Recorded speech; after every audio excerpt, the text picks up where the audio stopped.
Question de Monsieur Dumaine. Oui.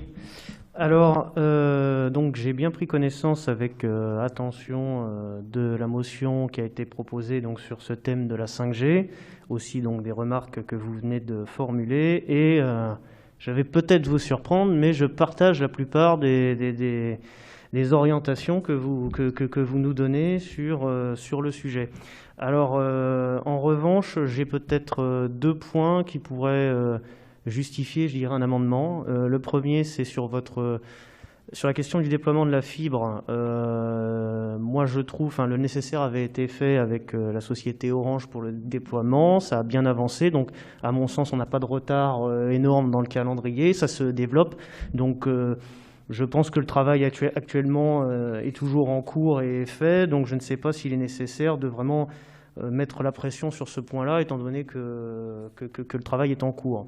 Ça, c'est le premier point. Et le deuxième point, ce serait de compléter un peu votre propos, parce que comme vous nous l'avez dit, en fait, vous avez plus ou moins repris une tribune qui est parue dans le JDD, je crois.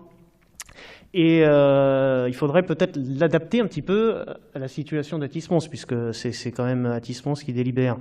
Or, il y a un moment dans votre motion, ce qui est très bien, vous avez expliqué que, alors c'est l'endroit, voilà, il existe encore des espaces mal desservis, l'arrivée de la 5G risque d'aggraver les fractures numériques existantes. Donc je pense qu'ici, on peut intercaler quelque chose concernant Atis-Mons, parce que les Atégiens seront sensibles à ça. C'est qu'il y a quand même un paradoxe ici, c'est qu'on est à Atis-Mons, on est à 20 km de Paris, et on a des zones, notamment au centre-ville, où en fait, on ne capte pas. Le réseau est très mauvais, et c'est quand même une honte. On n'est pas en plein milieu de la diagonale du vide avec aucune infrastructure, on est quand même vraiment à proximité de Paris, et il y a des gros problèmes sur le réseau téléphonique, et ne serait-ce que pour les fonctionnalités de base. Il ne s'agit pas d'augmenter le nombre de données échangées, il s'agit de pouvoir passer un coup de téléphone normalement. Vraiment, la fonctionnalité de base n'est pas assurée. Et d'ailleurs, je pense que vous vous en êtes peut-être rendu compte, je me souviens qu'un des plus gros points noirs de réception de la ville d'Atis-Mons, paradoxalement, c'est le château de la mairie.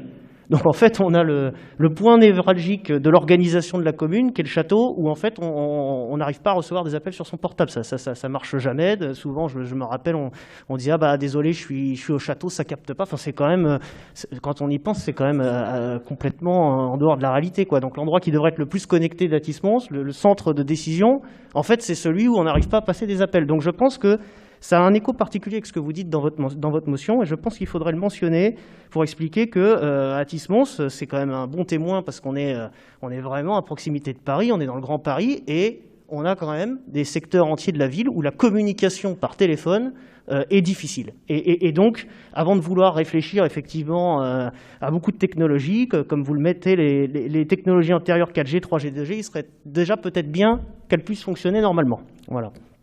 Et je pense que beaucoup d'Atégiens sont sensibles à cette question.